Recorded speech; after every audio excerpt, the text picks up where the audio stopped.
I've asked Aaron Keeper to come up and introduce James. He knows James a lot better, and then we'll get started. And thank you so much for coming, and feel free to, improvise and get up and get more food, and then come back down and so thank you, Aaron. Yeah, awesome. Hi, everybody. Thanks for coming today. Thanks to Matthew and his whole team, CITL, for partnering with this. Really grateful for the partnership and the chance to do this together. So it is really a pleasure for me to introduce James Falzone, who's a friend of mine from Chicago. There are many things to say about James. He's an avant-garde jazz clarinetist who is at the top of the jazz game in those circles. Plays in Chicago. He's got albums and albums and albums to his name. As a musician, he's incredibly accomplished and well-traveled. He's a professor at Columbia College in Chicago, so he's a teacher. Doesn't only play, he teaches. He arranges, he composes. He's the director of worship for Grace Chicago, a little congregation on the north side of the Loop in Chicago. He does an awful lot. It's really good to have him here. And I wanted to tell you actually why I wanted to invite him to come engage with the Honors College and then other folks. Just Matthew alluded to it a little bit, wherever Matthew went. In that, one of the stories that we share at LETU is the story of innovation. I mean, we talk about innovation and ingenuity an awful lot. And we kind of recognize that it's not just our story, but it's actually a story that comes to us from, the founding of the institution, our founder, a relentless innovator. But of course, the story is much larger than that. I mean, Christianity, in many ways, is a faith that is consistently innovated as its cross-cultural boundaries. It's never locked to one place or one mode of expression. But around the globe, in many, many, many cultures, Christianity finds its place. It's indigenized. It is a tradition that's open to new expression, held together, of course, by our worship of the triune God. So I was eager to invite James to think with us about the art of improvisation, and how improvisation means not leaving an old story behind, but going further in, going deeper in to give new, faithful expression of that story in our own time and in our own place. So because we're people who talk about creativity a lot, what better person to bring. Also, before I let him go on, I do want to say this, that he's doing this free concert tonight at Spear Chapel at 8 p.m. You might think about coming for an hour. It would be worth it. He's competing against Rhonda Vincent in the Rage, but let me make an apology for why you should. I can get in trouble for this, but I don't want to argue against Rhonda Vincent, but I will let you know that her own website confesses to the fact that she has the third worst album art of all time. And the little blurb on her website says, "Look, your Sunday school teacher from the 80s made a record." Okay? And if you look at her, I want you to know that James's album covers are much cooler. He does not look like your Sunday school teacher, unless he grew up in a tradition that featured lots of horses and buggies. Maybe so. So anyway, join me in welcoming James Falzone.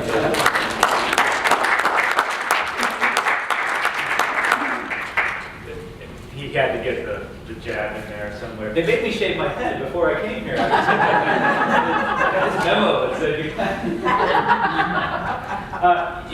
it's really delightful to be here. Yesterday was a busy day, interacting with a lot of students and working with the jazz band last night. This morning, the chapel service was really lovely for me. I really enjoyed it. What a lovely community you have here. Just really feel a sense of camaraderie and friendship and people greeting each other on the pathways. I'm sure that doesn't always happen, but I've seen it happen a little bit, and it's been very nice. What I do as a creative artist, as a musician, as a composer, as an improviser, is pretty unique and specific, slightly odd, eccentric work. And as Aaron and I put together what I might bring to the community here, we agreed that I would just sort of do what I do, talk about what I do, and let you all kind of extrapolate out ideas that pertain to your world. I know that we're all educators, we're all administrators, we're all involved in this community that's trying to change lives of future generations and to make an impact on the students. And so whatever it is that you're involved in, from from being behind the scenes and administrating to being in the classroom to your research and your scholarship, whatever. Also, as parents and as citizens and as husbands and wives, etc., there are so many things I think we can talk about that you'll have to just bring into your own sphere. But what I'd like to do is start off by introducing myself sonically. So I'll start off with a brief improvisation.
So I want to start now with giving you a little anecdote, a little story, and it just happened on Monday night.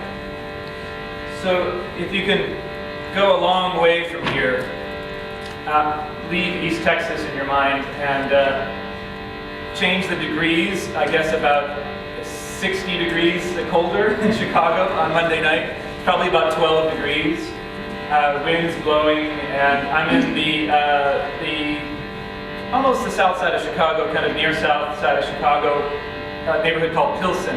There's a jazz club that's been there for probably 50 years called the Skylark. And I was playing there on Monday night. And if you walk into the Skylark, there's a beautiful old bar right there. And there's about 10 people there who have been there since 10 in the morning and will be there probably till 3 in the morning. And they're always there. And then you walk a little further on and there's some tables and chairs and some booths. And the Skylark is known for their killer hamburgers, which they put a big glob of coleslaw on top of it. I frankly can't stand it, but that's what they do. And they're also known for their tater tots at the Skylark. So there's people eating, you know, a young crowd, what we would sometimes in Chicago call a hipster crowd. A lot of tattoos, a lot of earrings. Years ago it would have been smoky. It's no longer smoky, which I appreciate. So there's those tables, people eating, and then there's another kind of front row of people who are there just to hear my band. They've come just for the music. And I'm there with my quartet, and it's acoustic bass and piano, actually playing a kind of a synthesizer that he had made himself, and a drum set, a trap drum set. So if you can picture this, it's quite dark. You've got people there just to drink, people there just to eat. You happen to recognize that there's a band playing, and then people there who are there to just come listen to my group. So altogether, there's probably 50 of us, 50 souls in this bar at 12:30 on Monday night in Pilsen neighborhood of Chicago. And my group is a purely improvised group. That means that we're all very well-trained musicians. We all play a lot of different styles of music. We travel, we play classical music, rock and pop and jazz and all kinds of things. The drummer is very involved in African music, and it crosses a wide genre gamut. But we're there that night to create purely improvised music, which means that we have no compositions to work from, we have no preconceived notions or ideas, we haven't talked about anything. In fact, I think when I walked into the club, I'm not even sure we even spoke that much. We're good friends, just, hey, get out the instrument and let's play. And when you're making purely improvised music like that, some very complicated and sophisticated things are going on. In the end, it's meant to sound effortless. But what's transpiring between the four of us is a kind of dance, a kind of community that is quite profound. And I've come to be more and more in awe of what happens in that moment. So let me tell you about a particular moment. We had played our first set, and we're starting into our second set. And we're sort of well into the second set, and it's really been a fun first set, and I'm in the second set. And again, this is my quartet, and it had been written up in the local paper, and so people were there to hear this group. And I'm the horn player, the soloist. And the backdrop, the piano, bass, and drums had created this texture, this improvised texture that was just really quite beautiful, quite stirring. It was soulful, it was sort of groovy, it felt like it was kind of limping, this rhythm that was sort of hopping around, almost like a little broken squeeze box. And it was a long kind of loop, like it would repeat itself after 15, 20 seconds, which in music is a long time. And they created this sound, and on top of that, I have all these choices about what I can improvise on top of that. The texture allowed endless possibilities. I could pick up my instrument and add a color to that, creating more of a loop. I could play a solo, crazy kind of, bebop style solo in the style of Charlie Parker or Thelonious Monk. I could play something more world music inspired. I could play something more aleatoric or abstract or atonal. Endless possibilities. And a couple times I picked up my horn and I went to go play. I usually play with my eyes closed, and I took my instrument out of my mouth. And I listened a little more, and I thought, okay, this might work, and then I still didn't play. And a few more times I heard something else, and I was waiting, and then I heard another possibility, and I went to go step in, and I thought, that's gonna mess that up. That's really beautiful as it is, right? It already was something really special. And there was nothing that I could add to it that was going to be of any benefit. And so I laid out of that texture for probably 12 or 13 minutes. Again, not that I want to focus on this, but this is my group. I'm the soloist. People have come to hear the James Falzone Quartet, and there I was. Well, I'm amongst friends, brothers and sisters. I was led by the Spirit. I couldn't say that to my friends necessarily, but amongst you, I can say I was sort of led to disappear into the texture.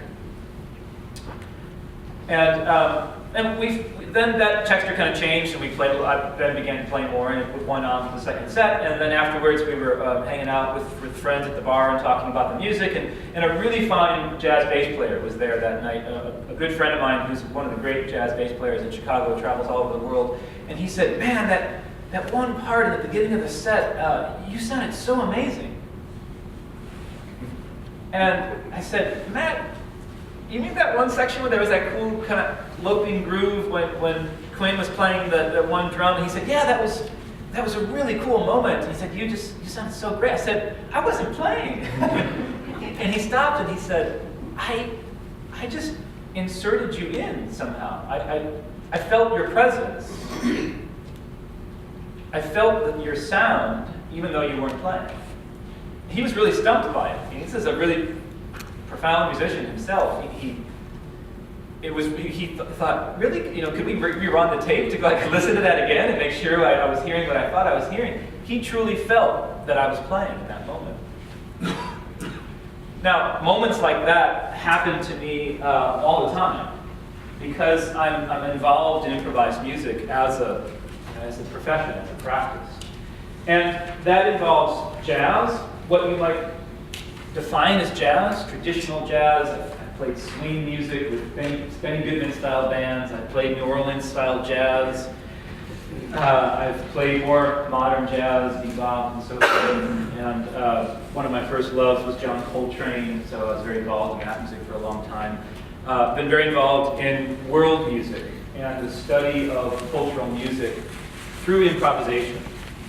Many cultural musics from India, from the Middle East, from Africa. Improvisation is embedded in that music. It's there at the ground floor, not something that you add on if you like that sort of thing. But you're trained as an improviser from the beginning. And I'm involved in a lot of that music. But what I do a lot, and what I guess I'm known for in terms of the business of being a musician, is as a pure, non-idiomatic improviser, which means that I'm creating things and forming ensembles that create things ex nihilo, right, from nothing. But of course, it's from everything at the same time. Right? So I start off with that story because it's going to help me to create three pillars for us. I didn't realize, I'm obviously not a pastor, isn't three like what pastors always use? Like three pillars to work with from in their sermons? Right? So I'm being right in that tradition, right? I didn't mean it to be that way, but three things come to my mind as important qualities that are embedded in that moment that I want to chat with you about. Again, my hope is that you'll pull what you find interesting out of this, and we'll leave some time at the end to just hear where your mind might be going. The three pillars are these, and then I'll kind of break apart each one. The first is the already and the not yet, right? Which the theologians in the room, that'll ring a bell, because that's an old sort of paradigm from a theologian, a Dutch theologian, Gerhardus Voss, and the idea of, well, I'm going to leave it at that. Just keep these in your mind, and then we'll unpack them. So the already and the not yet. The second thing I want to talk about is the idea of disappearing and reappearing. I disappeared in that texture so that something better could appear. And that is a very complicated sort of inner struggle. In my mind, I had lots of cool ideas that would have possibly worked, but the best one was for me to just not play. Evidenced by my friend who thought that I was playing because it was such a great moment. So the already and the not yet, disappearing and appearing, reappearing, and then limitations. The stumbling blocks of improvised music and how we deal with those limitations. I'd like to just keep on punctuating things with some music.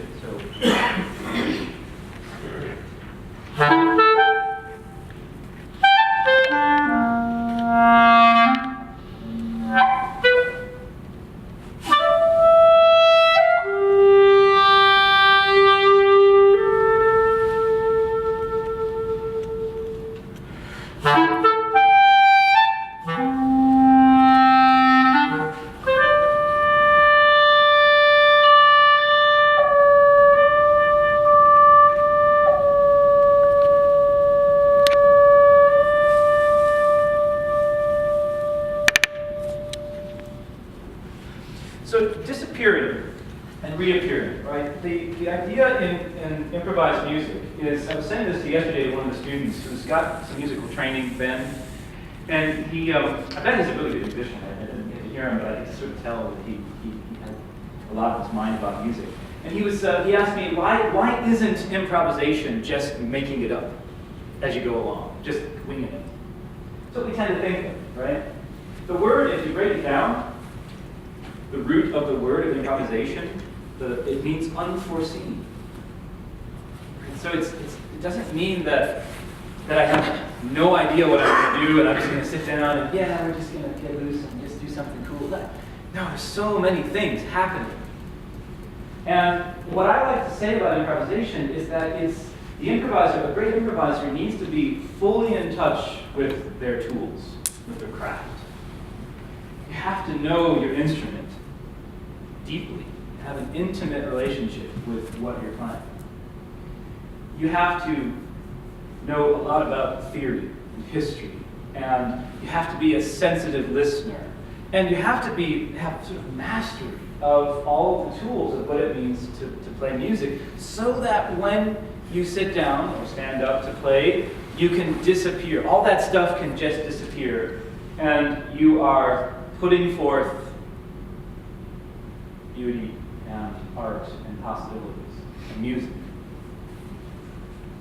None of those things is on my mind when I'm playing. I'm disappearing so that something else can appear. And that sounds a lot like faith to me.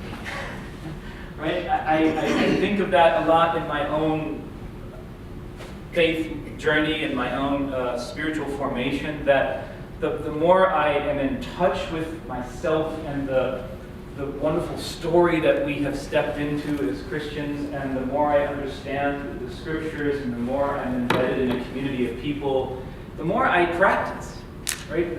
The spiritual disciplines. And they might look different for every one of us in different traditions, etc. But the more those things are a deep part of who I am, the more they sort of help me to disappear and appear into the person that I want to be. What the pastor that I work with beautifully always refers to as is truly human. He always says that, and I really like that phrase. It's really how the humanity that you're intended to be, right? I don't often look like the humanity I think I'm intended to be when I can disappear into the discipline, the training, and it becomes intuitive. That's when I feel something's working. It's a big part of improvised music, is that idea of disappearing. And that also has a lot to say about community, right? If you go back to the Skylark last Monday night, and that's what it feels like to be in a family sometimes, right? Or to be in a community of people working for a cause like LETU, or at any other kind of college, or in your church. You've got these agendas that are vying for position, and people have something to say or don't have something to say. People have strengths and weaknesses. People have qualities about them that are a little quirky, and you know that about them, and you're in a meeting with them, and you think, oh, they're raising their hand. This is going to be a long answer. And in the classroom, I teach a wonderful seminar on aesthetics, and it's a small classroom, and I get to know the students really well. And the school I teach at is an art college, and so just imagine the weirdest, funkiest student you ever had, and then times it by 1,000, and that's who I deal with on a daily basis. And I love them because I was one of those weird kids too, so I totally get it. But they're sitting around the table, and there's always that student who, whenever they have something to say, there's going to be eyes rolling, nobody's going to quite get it. I'm going to have to really work hard to say, okay, could you say that again? What did you mean by that? I want to give them the benefit of the doubt, but I'm sure I see heads shaking, so we all know this experience. It happens in faculty meetings, it happens in administrative meetings, it happens in students, it happens with my children, it happens everywhere, right? The jazz ensemble, the quartet, is the same thing. Each one of those musicians has unique qualities, quirky qualities, mastery of their instruments or not mastery of their instruments.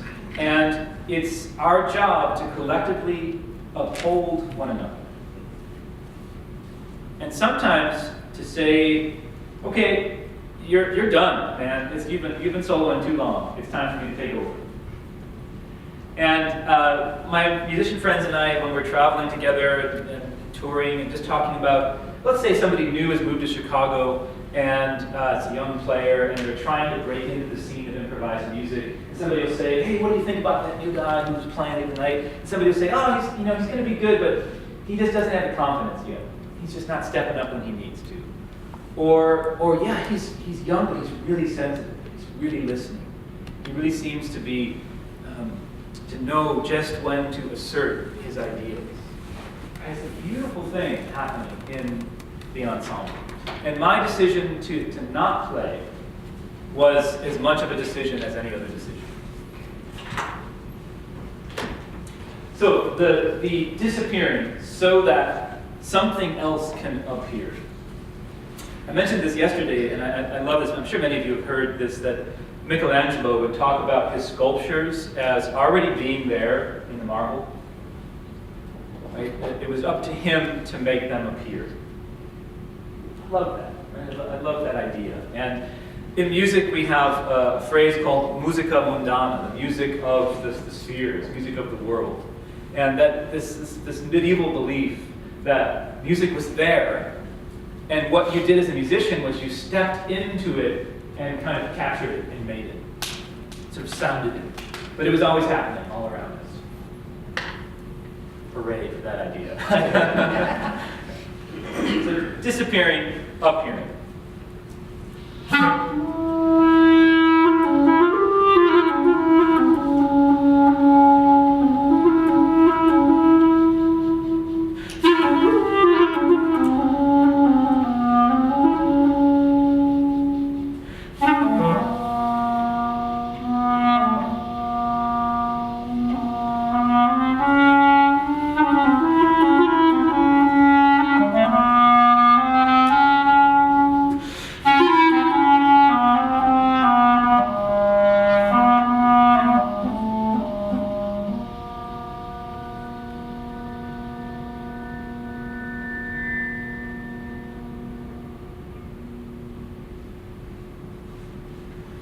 So the already and the not yet. Now, I had the great privilege of attending Dr. Keeker's New Testament course yesterday for some honor students. It was great. Aaron and I, are friends, and he taught often at the church where I direct music, and so I know what a talented and gifted scholar and thinker and teacher he is. But just being in the classroom was so much fun. I just thought, if only I could have those kind of conversations with my students. At an secular art college, a lot of things that I think, oh boy, that's a great conversation to have, but I just can't have it with you in this class, But there was some wonderful discussion yesterday. But we were talking about reading the scriptures, with the totality and the whole story in mind. And that we are in this moment of history, this moment of time, in which something has already happened, the already. And something is going to happen, the not yet.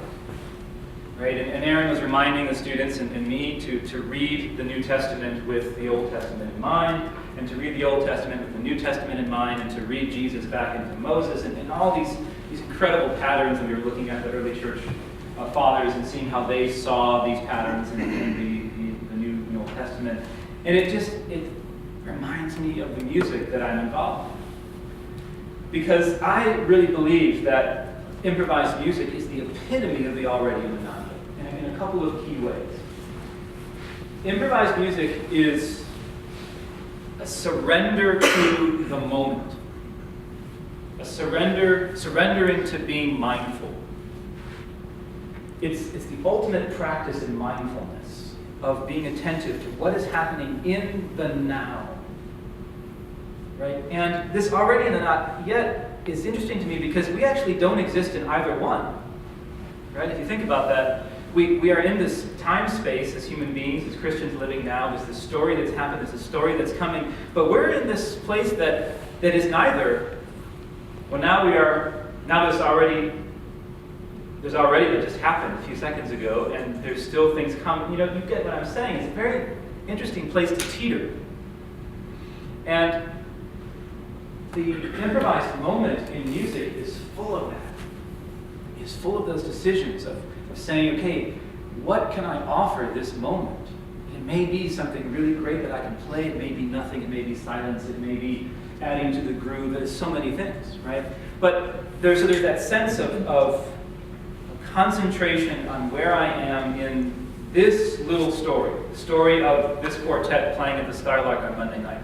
But there's also another story that I think about a lot, and this I mentioned this to some students yesterday, that I became a Christian later in my late teens, and I wasn't from a Christian home and didn't know what any of the Bible stories, etc. And so, but I knew about being in a story because I fell in love with jazz.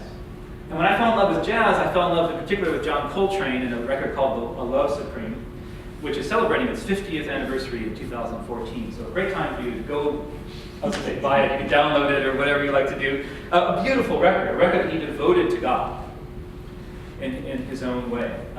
So I fell in love with that record, and I said, okay, I love this music. It fills me with passion. What is this music? Well, let's see. This guy is 40 years old, John Coltrane, when he made this record, and he talks about his influence being these 3 or 4 guys. Let me go check those musicians out. And those guys were from the 1920s and 30s, and those guys talk about musicians in the 19-teens, Louis Armstrong in New Orleans. So by studying jazz, I began to see, wow, I'm in this kind of flow, this narrative that starts in New Orleans and then gets up to Chicago and goes to New York and goes to Europe and is in St. Louis for a while. And where do I fit in? If I want to be a jazz musician, as a young jazz artist, how do I fit into this? These are not just relics. These are my brothers. Right? This is the great cloud of witness to me. John Coltrane is part of that story for me, right? I'm not comparing who I am as a musician to him, but just like we don't think about comparing ourselves to Paul, right? But you think of being in the same journey, right? The same flow. So there's that sense of history there that has really been important to me. So the already and the not yet in improvised music reminds me of that as well.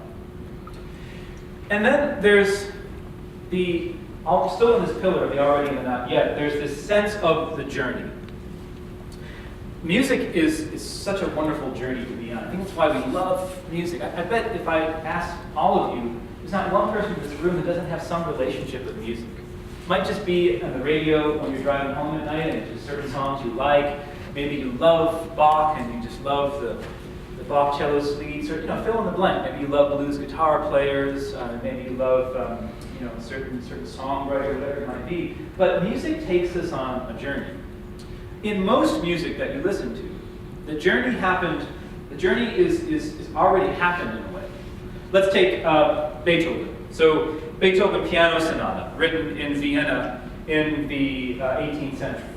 Beethoven Piano Sonatas are a pinnacle of Western art music. Beautiful, beautiful things. I've taught them for many years, and every time I teach them, I just think, how did anybody do this? This is just such a thing. But let's take one of those piano sonatas, right? So you go to Dallas and you go to the Symphony Hall there, and you hear a wonderful pianist playing a Beethoven piano sonata. And that sonata began its journey in Vienna in the 18th century, or early 19th century more likely. And now you're in Dallas listening to a Korean pianist play Beethoven. How weird is that, right? That's a very weird thing, okay? But it's also a beautiful and magical thing that happened. Again, hooray for that. I love that happened, right? But the journey began in Vienna. It was partly Beethoven's journey, and it does all kinds of circuitous things, and it winds up in Dallas, and you're listening to it, and it's great. And the journey kind of completes itself when you listen, okay? The journey of improvised music is happening as I perform it. So if I'm doing my job well, I'm taking you on a journey with me in the here and now. Not a journey that started before and you're going to complete it, but we're on this journey together. And you're subject to all the things I do wrong, to all the problems that come up. Your subject, you probably didn't hear it, but I had a key that filled up with a little bit of moisture because the air temperature in here is colder than where we were in the stage. And so I went to go play that note, it didn't come out, I had to choose a different note. Probably didn't notice that, right? But that was part of the journey there for me as I was just playing a moment ago. Okay, so, and that, I believe that in improvised music, what is so fascinating about it, if you get into it and appreciate it, is being led on that journey. Let me tell you a little anecdote. You might have heard what I just played.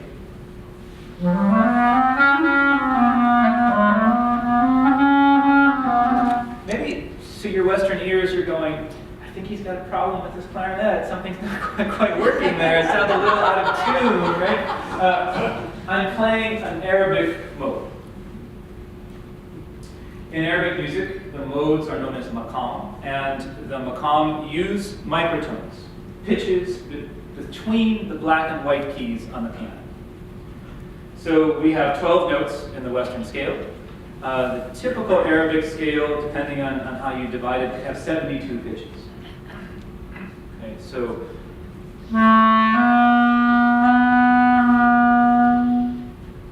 okay.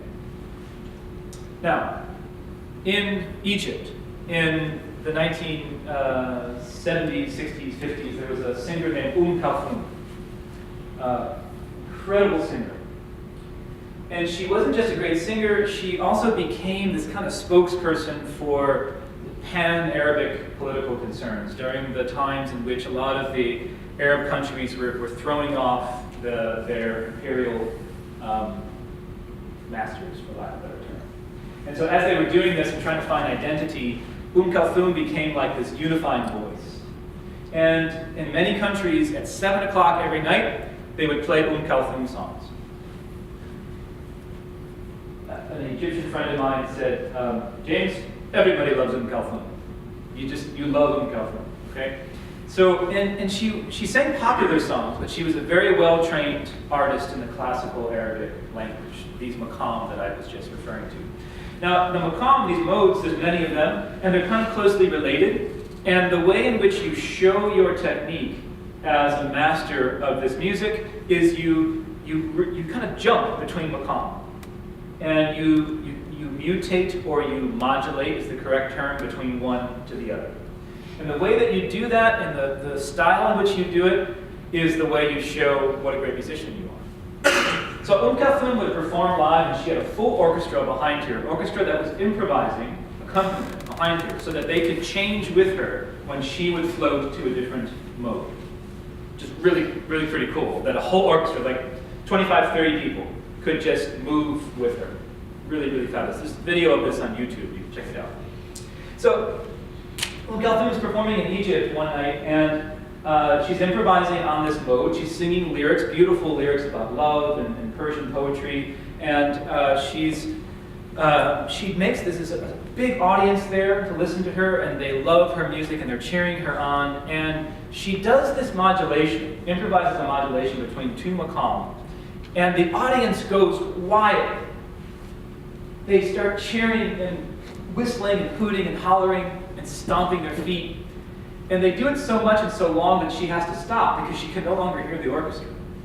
And it's this incredible joyous moment where the audience was so elated by hearing the journey of Kulthum modulate between these two maqam with an improvisation. And the audience was so knowledgeable about this music that they saw the magic right there. Okay, so they hoot and holler, and she stops, and she used to carry a scarf, and she took it out, and she's a very glamorous woman, and then she kicked up the band again, and then she does it again in a whole new way, right? Different modulation, and the audience goes wild, and then she does it like 4 or 5 times, as if to say, I could do this all night, right? And as long as you want to listen, I'll keep doing it. So there's that sense of journey in improvised music. When you're hearing a great jazz soloist, when you're hearing a great improviser, even I would say when you're hearing a great interpreter of already written music, Yo-Yo Ma, I happen to think is a great interpreter. He's very improvisatory when he plays. He's a cellist, and he plays the Bach cello suites. he takes liberties in ways that, again, it brings you on this journey. It's a smaller journey than the fully improvised journey, but it's a journey nonetheless. One more thing about the already and the not yet. It puts us in the very face of ambiguity. A couple times now, Aaron and I have been talking about the dialectic opposition, right? The fact that we have a lot of tension in our lives, and we live in that tension. There's tension in the scriptures, there's tension in our lives, Christians living out in this world, there's tensions as educators and so forth. I find the world a terribly ambiguous place. Improvisation has encouraged me and given me the strength to meet that ambiguity head on, and to actually enjoy and indulge it, frankly. I get to come into a school like this for 2 days and I get to say wild, inflammatory things. So I'll say one of those things now, and then I'll leave, and then, it won't matter to me. No, just kidding. But I think we are way too safe as a Christian culture. We play it too safe. Right? There is such a world out there for us to be involved in. I said to the worship and arts students yesterday, I said, okay, you want to be involved in worship and the arts. If you know every Hillsong song and every Christian artist, and you haven't noticed that there's a Mark Chagall on the wall outside, there's a problem. If you know every top 10 Christian artist and you don't know who Mark Rothko is, never seen a Mark Rothko painting, I consider that a problem. I'm sure the Dallas Museum has one. In Chicago, we've got all kinds of them, so I'm pleased to say. But you see what I'm saying, right? We have to embrace this culture. We were talking about at lunch yesterday about these different ways that we can look at culture. Christians are great, aren't we, at being knowledgeable about culture so that we can say, oh, I know a lot about the arts and about these things, so that I can say, tisk, tisk, look what they're doing. I want to say, let's get in there and do it. I don't want to be a culture watcher. I want to be a culture maker. And now, we all have different gifts and different encouragements from God, and He's given me the ability and the tenacity to be right in there. And it, it's maybe not the case for all people. But I wonder what it is in your life and your students and your situation in which that could be something you ponder. So the already and the not yet, to me, puts us fully in touch with the messiness and the ambiguous side of all this. And lastly, before I open it up some questions, the idea of limitations. To disappearing, the idea of risk, the idea of taking a risk. There is no great improviser who does not fall on his or her face once in a while. And the sense that in order to be fully engaged, fully in the moment, fully in that place between the already and the not yet that an improviser must be, that he or she has to be willing to fail, willing to take a risk, willing for things to not be clean, to be messy.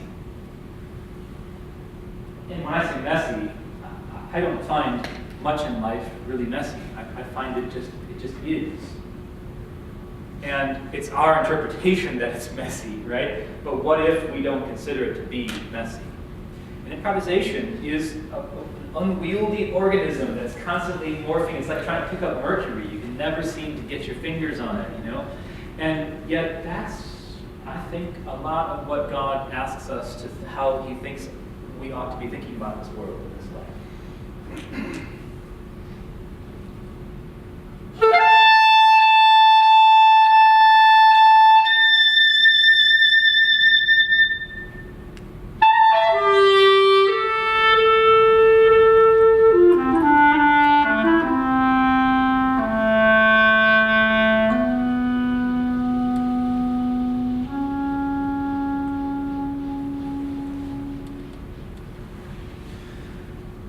Well, thank you for indulging me in some thoughts. I'd be delighted to just chat. And I know I've kind of gone a little close to my time here. Sorry about that. But if there's anything I've said that spark a thought, or you want to pick up something, or talk a little bit about where your mind was when I was speaking or playing, I'd love to chat. I didn't talk much about my work in the church, and that can certainly be a part of the conversation too. But and of course, if you have to go, I totally understand. You've got those meetings I was just talking about, and students and all that stuff. So, but any thoughts or questions or discussion that we can have? When did you start playing clarinet? I was 10 years old. And, So were you in the high school band? Yeah. In fact, briefly funny story, I was in the high school marching band, which you had to be in. And the clarinets could never get heard. You know, it's really about trumpets and drums and brass. You know, that's why it's brass bands. So I would just improvise.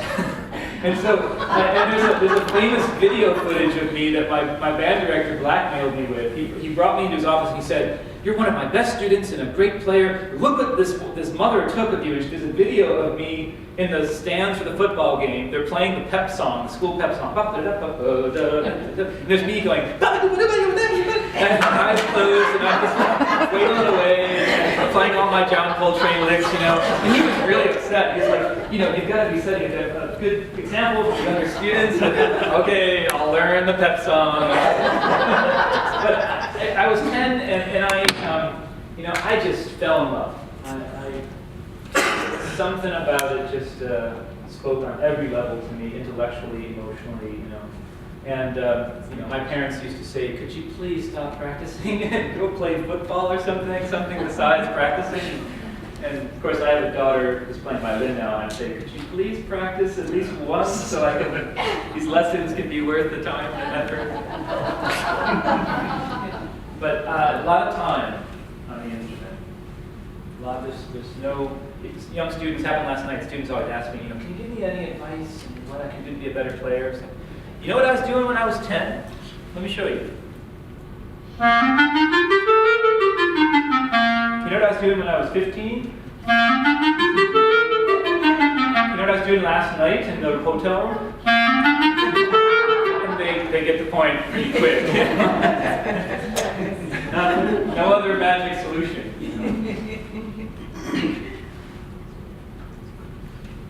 James, perhaps you're familiar that within theological circles, theologians are starting to use this idea of improv to talk about theology, to talk about Christian life. There's people like N.T. Wright, who's written a 5-volume series and thinking about the Christian life as improv, and he talks a lot about get to know your story, get to know your place in the story, and all that. So I find it to be a very fruitful metaphor for a lot of things, a way of conceptualizing what it is that we're doing as Christians. I remember you talked a little bit about this yesterday, but for most of us, whether it's an instrument or anything else, improv is a very scary thing to do. It's a scary thing to think about. It's a lot more comfortable to play the scales, if you will, or to play the music that's in front of you, because you know what the notes that are coming up. Can you say anything about sort of either with your own students as you're teaching them improv, and maybe relate that to how that maybe helps us understand the Christian life a little better? Yeah, I do know that fear that people have of improvisation. I do a lot of teaching of classical musicians who are afraid to improvise, and I'm like their help, you know. Because I have a classical background, I can speak their language, and I also improvise so I can help them break out of that. So I experienced that fear a lot. I often ask them, but why were you not afraid just now to talk? It was an improvisation, wasn't it? I mean, when we speak, you just said a lot of great things, but you were improvising. But why was there no fear? Can I put you on the spot just because we're friends now? So. I wouldn't say that there was no fear. Okay. Yeah, actually, I was nervous to say it, but. And yet it didn't stop you from doing it. And last night at the jazz band rehearsal, there was one young student who he just couldn't do it. Like he wanted to, and he tried, and then he just got so caught up in his own mind and his fear that he just, and everybody kept saying, "Come on, you can do it," and he couldn't do it, right? So you were maybe trepidation, but you pressed on and you communicated very well. mastery of language, mastery of your ideas, connection with yourself, connection with your own psyche, connection with comfort with the people around you. Like, so many things, I think, going on there that enable you to feel comfortable in expressing yourself with an improvised language, right? And that's what has to happen to become comfortable as an improviser on an instrument. That's why I talk about that kind of mastery of craftsmanship, you know. And I would offer that something like that has got to happen for us in our spiritual formation too. I don't know what that looks like for each one of us, and I don't think anybody does, but we have to think about that in our own ways. So to me, it has a lot to do with a connection to self, an understanding of how your mind works, how your heart and soul work and function, which is a lot of introspection and self-study with the hand of God to look deeply inside so that you can become selfless. And so I think, to me, that there's a mastery of improvisation in music, which is akin to a mastery of improvisation in language, which gives us a good metaphor of what that might look like in the Christian life. I don't know if that's helpful, but that's how I think about it. I saw this hand first. Hi. Thanks. Guys, you're right in the middle of a No problem. You're familiar with the term STEM? STEM. Science, technology, engineering, math. Oh, yes, I know. Okay. Yeah, great socks. There's a, yeah, talk about improvisation. There's a movement afoot called STEAM, adding the A for arts, as to how the arts might inform STEM. For example, how could an artist, through a rendering, expose a very deep, complex scientific principle that might illuminate it and cause advanced understanding of something beyond the rote memorization of a formula? How could music, for example, and the improvisation you're speaking of, inform STEM with regards to advancing innovation and creativity beyond the mere memorization of formulas and replication of existing design? What a fascinating question, and I don't know how I'll give any kind of a satisfying answer. Let me start by saying that about 7 years ago, I was invited by the U.S. Naval War College to go to the Naval War College in Newport, Rhode Island, and present to this really scary think tank. I had to get security clearance for it. And what they wanted to do was it was still while we were in the Gulf War with Iraq, and they wanted to ask me and another musician from Wheaton College, I don't know the college, but who's also an improviser. They were asking us how what we do as improvisers, how they could learn about the way the insurgency was working. Because somebody said they're just improvising. We can't pin them down. They're always moving, they're always rethinking, they're always self-organizing in new and unique ways. They'll never come at you the second time the way they came at you the first time. Exactly, that's what they said. And even, right, the bombs are called improvised explosive devices, right? So what was fascinating about that experience for me is they didn't want me to so much talk about how I might connect these things. They just said, we just want to see what you do. And then they would say, so I would play, and they would say, this is where it got kind of scary. They'd say, what if your clarinet was broken? How would you improvise then on the clarinet? I'm like, don't break my clarinet. So I said, well, what if I did something like, what if I just tried to play this piece, right? And so this is first, I do this now pretty often, but at that time, a couple of years ago, the first time I tried it, I was like, okay, here's a piece of technology in front of me. When you put it together, I know what to do with it.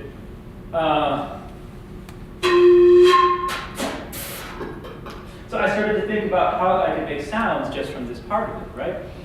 They were pretty interested in that. Like it's funny, they were all behind these computer terminals, they just started typing. I felt like I was an experiment of some sort, but they were really intrigued with how I would deal with something that was broken or a problem. How I would be innovative with something that normally would stop me. And I need the whole thing to play harmony and chords, but okay, but there's a lot of sound here. What if I even do like,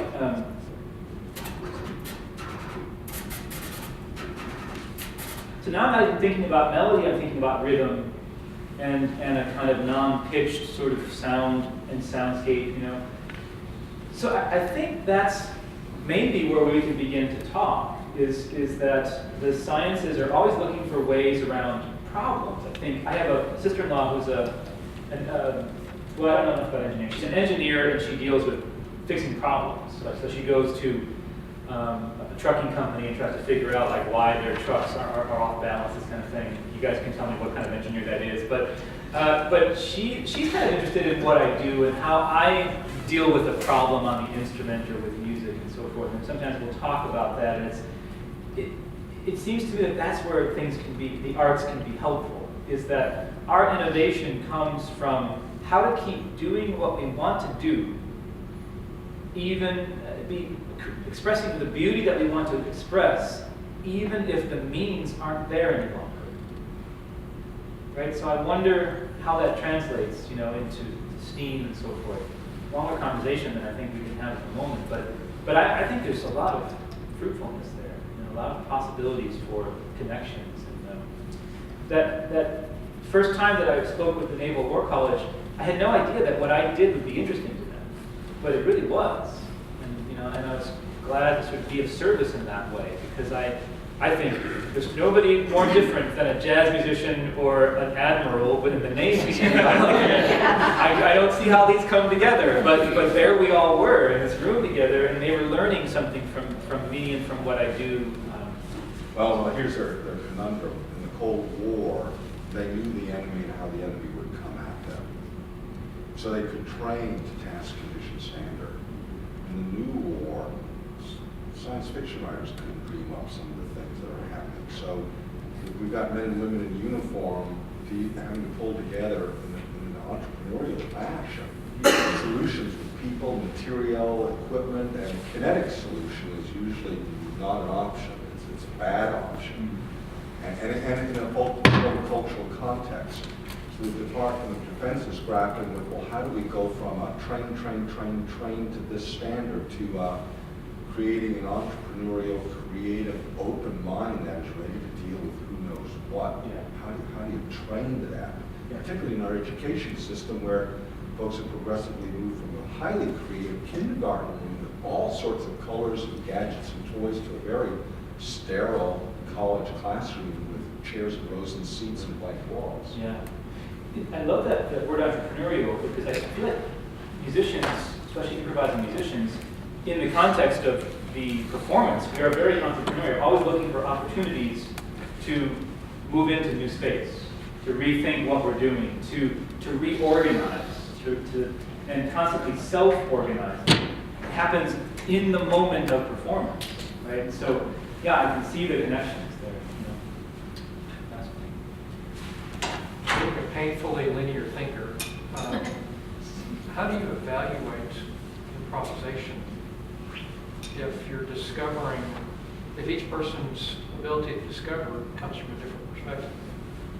And I'm thinking from an academic perspective, if I have a student who comes in with a different way of thinking, what is the best way to evaluate their level of improvisation within a classroom? I had this question yesterday from a really thoughtful honor student. Remember her name? Carly. Carly asked me a similar question to that yesterday, and boy, it's a tough one, isn't it? And I do have to evaluate improvisations and compositions and things. And what I said to her is, if I were to evaluate, speaking strictly of students, if I was to evaluate the improvisation or the composition based on actually what it is, the data they bring to me, I'd be giving a lot of C's and D's. Right? So what I have to evaluate, because they're just not ready to make anything better. They need more time. They need more experience. They need more training, more time to practice from, so forth. So what I have to evaluate is that whole journey that they're on. It's tough grading. I spend a lot of time poring over grades for this stuff, right? But I have to be with them, if not physically, then be keeping up on the journey about how they're creating that piece or that improvisation, whatever that might be turning in, right? So the grading part of it is not just the end product. It seems to me, forgive me if I'm overspeaking, but it seems to me that tendency in the sciences is to be fairly concerned with outcome. Fair assessment? Okay. In the arts, we're much more concerned about how you get there. In fact, the outcome, frankly, usually isn't that good from the students, right? Again, because they just don't have the experience. So I'm mostly interested in that journey. So I wonder how, if you have a student who's somehow taking what you're trying to work with them and trying to do, what if I did this, what if I did this? Potential for some really great, innovative things to happen right there. I wonder if you can help them by not focusing so much on the result as on, okay, well, what's happening when you were trying to get to that result? And then you, with your expertise, can help them to see, well, here's where you went wrong, and here's why that result didn't happen the way you thought it was going to happen. So more attention to that journey, I think, the process, than the end result.